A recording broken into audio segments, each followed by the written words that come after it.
हिंदू धर्म में कई बड़े त्योहार हैं जिनके लिए लोग पहले से तैयारियां करना शुरू कर देते हैं। इन्हीं में से एक सूर्य पूजा का उत्सव सूर्य षष्ठी यानी छठ पर्व है।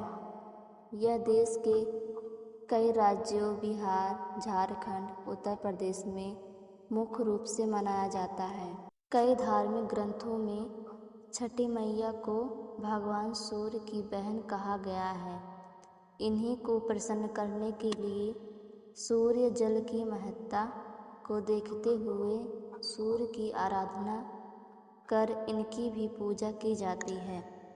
मान्यता है कि छठी मैया की पूजा से संतान और संतान की सेहत, उन्नति आदि की प्राप्ति होती है। इन्हें बच्चों की रक्षा करने वाली देवी माना जाता है। कथा के अनुसार प्रियव्रत नाम के एक राजा थे। उनकी पत्नी का नाम था मालिनी। दोनों की कोई संतान नहीं थी। इस बात से राजा और उसकी पत्नी बहुत दुखी रहते थे। उन्होंने एक दिन संतान प्राप्ति की इच्छा से महर्षि कश्यप द्वारा पुत्रेष्ठि यज्ञ करवाया। इस यज्ञ के फलस्वरूप रानी गर्भवती हो गई। 9 महीने बाद संतान सुख को प्राप्त करने का समय आया तो रानी को मरा हुआ पुत्र प्राप्त हुआ। इस बात का पता चलने पर राजा को बहुत दुख हुआ।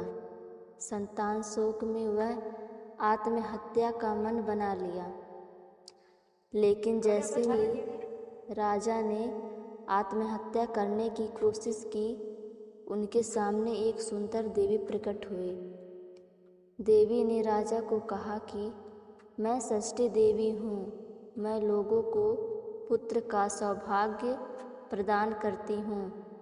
इसके अलावा जो सच्चे भाव से मेरी पूजा करते हैं, मैं उसके सभी प्रकार के मनोरथ को पूर्ण कर देती हूँ।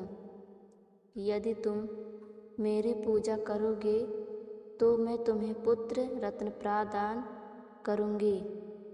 देवी की बातों से प्रभावित होकर राजा ने उनकी आज्ञा का पालन किया। राजा और उनकी पत्नी ने कार्तिक शुक्ल की षष्ठी तिथि के दिन देवी षष्ठी की पूरे विधि विधान से पूजा की। इस पूजा के फलस्वरूप उन्हें एक सुंदर पुत्र की प्राप्ति हुई। तभी से छठ का पावन पर्व मनाया जाने लगा।